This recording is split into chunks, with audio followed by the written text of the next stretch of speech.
Gua nggak tahu kita nganterin siapa, tapi kita bener-bener kacau, sialan. Sialan, jangan lari. Gua juga nggak tahu, sialan.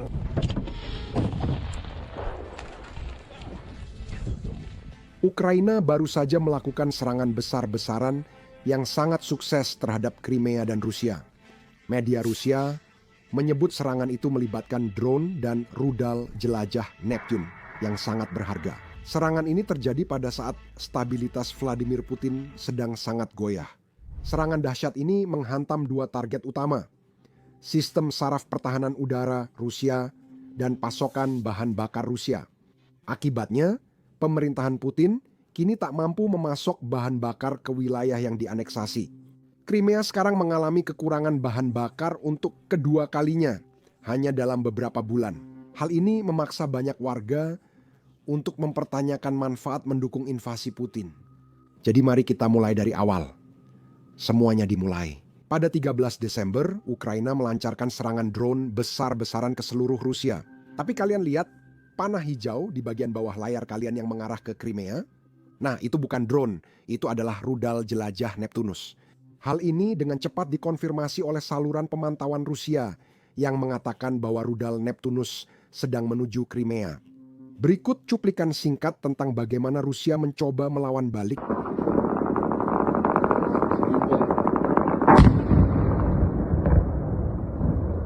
Tunggu sebuah.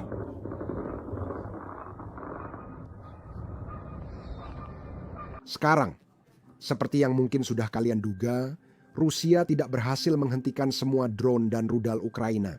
Bahkan, ada dua serangan besar bernilai tinggi yang berhasil dilakukan Ukraina di Crimea tadi malam. Yang pertama adalah radar Kasta 2E2.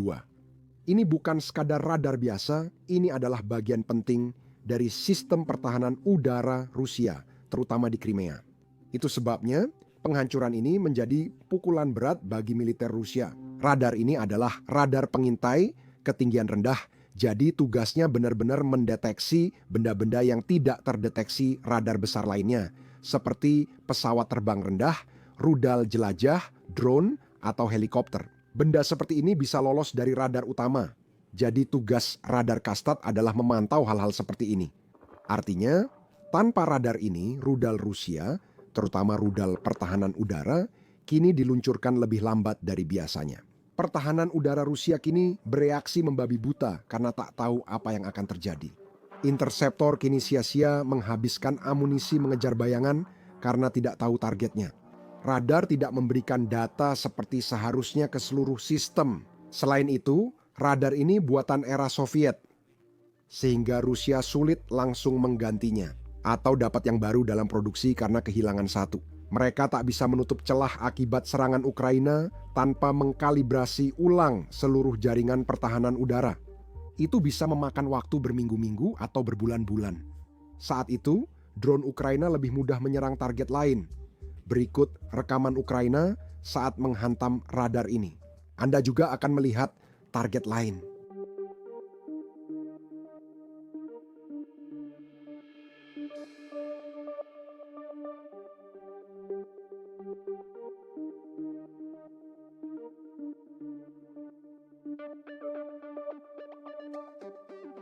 Beberapa dari Anda mungkin sadar stasiun radar S-400 juga terkena serangan ini. Anda tahu caranya? Tadi saya bilang, radar Kasta seharusnya menangkap hal-hal yang terlewatkan oleh radar yang lebih besar. Nah, radar 96L6 ini adalah radar yang lebih besar itu. Radar ini seharusnya mendeteksi target di ketinggian sedang hingga tinggi dan melacak benda-benda seperti pesawat, rudal balistik, bahkan rudal jelajah. Lalu radar ini memberikan data ke peluncur S-400 agar mereka bisa mengejar target-target tersebut. Radar ini berfungsi sebagai pusat bagi semua baterai pertahanan udara Rusia. Nah, sekarang setelah radar ini dihancurkan, S-400 itu hanyalah seonggok logam yang sangat mahal yang tergeletak di Crimea. Sistem itu tidak bisa berbuat banyak tanpa mendapatkan data tentang apa yang perlu dilakukan. Seperti radar Kasta, Rusia juga sulit menggantinya, namun alasannya berbeda. Radar ini mahal, langka, dan sangat berharga, Alasan Rusia menyimpannya di zona terjaga adalah agar tidak kehilangan terlalu banyak radar ini. Sekarang Ukraina masuk ke Crimea dan mengambil radar-radar tersebut. Inilah akibat semuanya. Kini drone Ukraina lebih mudah terbang ke Crimea dan menyerang target apapun, termasuk rudal jelajah. Sekarang mereka memiliki kemungkinan lebih tinggi untuk bertahan dan mencapai target mereka. Serangan ini juga membuka celah pada pertahanan udara Rusia yang dapat dimanfaatkan Ukraina untuk memburu lebih banyak sistem pertahanan udara. Ini berarti Rusia sekarang terpaksa menarik radar dari wilayah lain untuk mempertahankan Crimea atau membiarkan celah itu tetap ada di sana. Situasi ini merugikan Rusia apapun pilihannya, sementara Ukraina memanfaatkannya sepenuhnya. Pada malam yang sama, mereka menghancurkan 2 depot bahan bakar di semenanjung yang sama. Berikut rekaman serangan dan akibatnya. Silakan lihat.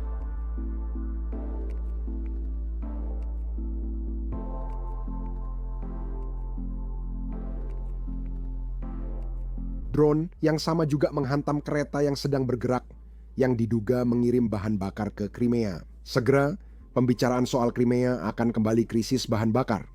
Kalau kalian ingat, beberapa bulan yang lalu, Crimea mengalami kekurangan bahan bakar yang sangat parah. Karena Putin tidak bisa memenuhi apa yang dia janjikan, ya hal yang sama terjadi lagi.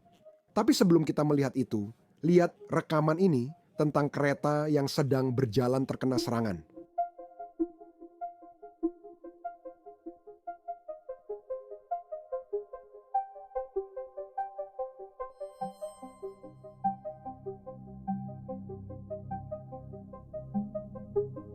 Ini adalah kabar buruk bagi Putin karena Crimea kehabisan bahan bakar.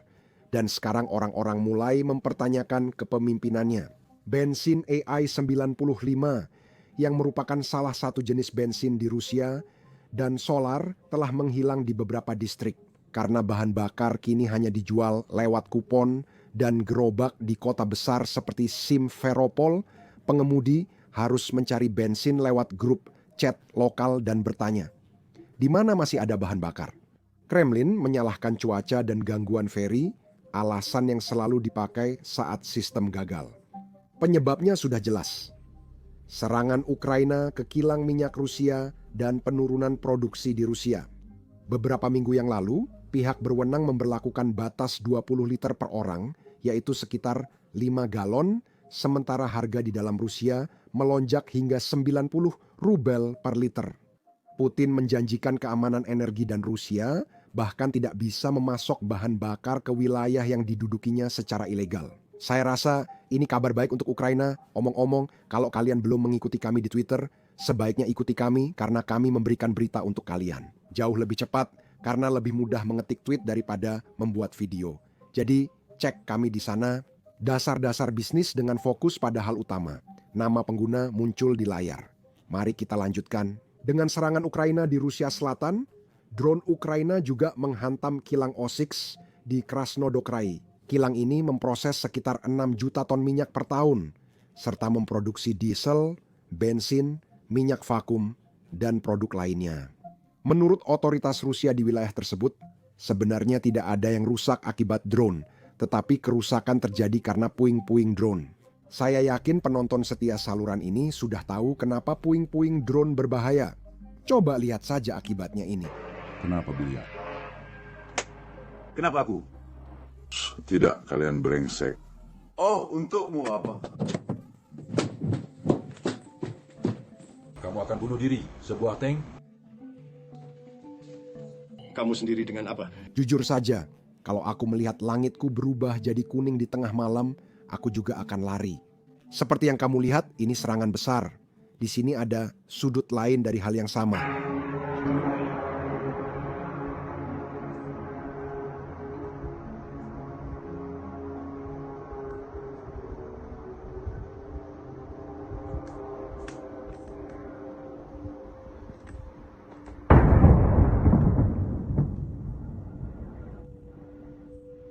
Kamu akan melakukannya sendiri, ah?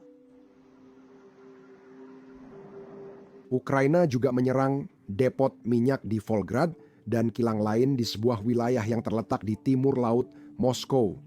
Itu adalah malam yang besar bagi Ukraina di seluruh Rusia dan di wilayah yang diduduki Rusia. Terlalu banyak untuk dibahas. Berikut yang tampak di layar Anda, semua yang sudah dikonfirmasi terkena serangan sejauh ini.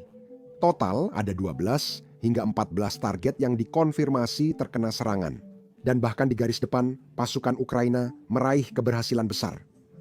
Berikut salah satu klip menarik yang baru-baru ini saya lihat. Silakan lihat. Saya nggak ingin menyebut ini tembakan 1 dari sejuta, ini sungguh luar biasa. Saya banyak akan memberikan seseorang medali karena berhasil melakukan tembakan ini. Dan ini akan menjadi luar biasa. Saya akan menyiapkan ini sedikit dulu. Warrior Innovate adalah sebuah jendela dalam situasi pertempuran besar dan di perkotaan. Orang ini tahu apa yang dia lakukan karena kamu tidak mendekati jendela. Kamu selalu ingin mundur. Sedangkan orang ini sedikit bersemangat lalu maju ke depan. Tapi kami lihat dia ingat untuk mundur kembali. Jadi bisa pun yang dapat tibit security adalah sebuah drone. Jadi dia setidaknya 250 mungkin 300 kaki jauhnya. Dan lihat apa yang dia lakukan dengannya. Oke, menjauh dari cahaya jendela. Bagus sekali.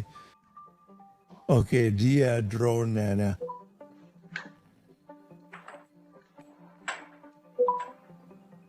Lihat dia kembali. Sekali tembak. Dan dia berhasil melakukannya. Benar sekali bro. Semua orang sudah selesai. Ini adalah salah satu yang terbaru karena bukan hanya satu serangan drone Ukraina dan drone udara di Novorossiysk yang merupakan tempat seluruh armada Laut Hitam harus mundur setelah Crimea menjadi terlalu berbahaya bagi mereka. Nah, kamu bisa melihat kejadian di sini. Suar di udara, artileri anti pesawat menembak. Lihat peluru-peluru tracer itu, dan semua peluru itu pasti akan jatuh di suatu tempat dan mereka menembak langsung ke kota mereka sendiri, kan? Enggak peduli sama sekali di sini. Oh wow, oke. Jadi itu salah satu pertanyaan saya untuk klip-klipnya, itu yang akan saya tanyakan. Oke, kamu lihat lampu-lampu itu dan nyala apinya. Kalau warnanya seperti itu, hanya warna itu saja. Saya pikir itu suar, dan akan hindu padam saat mengenai air. Tapi, lihat ada suar lain yang naik sekarang. Orang yang Rusia maju dan menerang langit agar bisa melihat drone dan kapal permukaan tak berawak di atas air. Hei, setiap peluru penjejak yang kamu lihat di udara diikuti sekitar 10 peluru lain. Ada suara lain yang naik. Oke, lihat itu dan lihat apa yang mereka tembakkan ke arah kota. Itu gila. Tepat ke dalam kota. Lihat drone itu sekarang. Boom. Seberapa berbahayanya mereka? Tracer akan membunuhmu sampai mati. Maksudnya seperti kamu. Bagaimana mereka hanya menembakkannya? Menurutmu itu membunuh orang-orang di kota atau tidak? Ya, menurutku itu mungkin jika kamu dekat jendela. Itu masih banyak. Meski kemungkinannya kecil. Aku merasa setiap malam atau setiap 2 malam sekali, kejadian seperti ini pasti ada korban jiwa. Hanya dari peluru penanda Rusia. Beberapa dikelilingi rudal permukaan ke udara Rusia terlihat meluncur, berbalik arah dan menghantam peluncurnya sendiri. Rudal itu meluncur ke atas dengan roket, lalu terjadi masalah pada sistem pemandu dan jatuh ke kota. Dari setiap peluru yang ditembakkan orang ini pasti jatuh di suatu tempat. Sekarang ia tampak menembak ke ruang terbuka. Dan dia adalah rudal permukaan ke udara di sana. Sepertinya terbang cukup rendah ke tanah dan saya tidak melihat ada ledakan. Itu ada lagi rudal permukaan ke udara. Kamu bisa tahu itu bukan rudal permukaan ke permukaan karena itu kamu tahu sedang mengincar target di udara. Salah satu masalah membuat video seperti ini adalah saat kami menampilkan banyak serangan drone, meski tanpa korban manusia atau tentara Rusia. YouTube sering mendemonetisasi atau membatasi video kami. Bahkan dalam seminggu terakhir, menurut YouTube, 4 video kami telah didemonetisasi. Serangan drone atau rekaman garis depan tidak ramah pengiklan, sehingga videonya dibatasi. Inilah realitas perang modern yang sedang dihadapi dan dihadapi rakyat Ukraina. Jadi kami percaya penting untuk meliput semua ini, dan itulah mengapa kami meluncurkan platform kami sendiri, Basics Insider. Kami membangunnya dari awal, jadi kami tidak memiliki batasan apapun. Kami tidak perlu mengaburkan serangan drone kami. Kami tidak perlu mengaburkan rekaman garis depan kami. Dan kami tidak perlu mengaburkan pangkalan udara Rusia yang dihancurkan. Selain itu, kami sebenarnya tidak menayangkan iklan apapun di situs ini. Dengan cara seperti itu, kami tidak perlu menyensor diri sendiri hanya karena pengiklan tidak senang dengan apa yang kami liput. Kami mendanai situs ini lewat dukungan Anda, bukan iklan. Jika Anda tertarik dengan liputan seperti ini, dan Anda ingin menonton video kami tanpa sensor serta mendapatkan konten bonus yang tidak bisa kami unggah di YouTube, maka pastikan untuk bergabung bersama kami di basicsinsider.com. Anda juga bisa klik tautan di deskripsi atau memindai kode QR yang ada di layar Anda. Dengan bergabung, Anda dapat menonton semua konten yang telah dan akan kami unggah. Selain itu, Anda juga akan mendukung liputan kami dan mendukung channel kami. Jadi, terima kasih banyak. Nama saya Sam dan saya akan bertemu kalian di video berikutnya.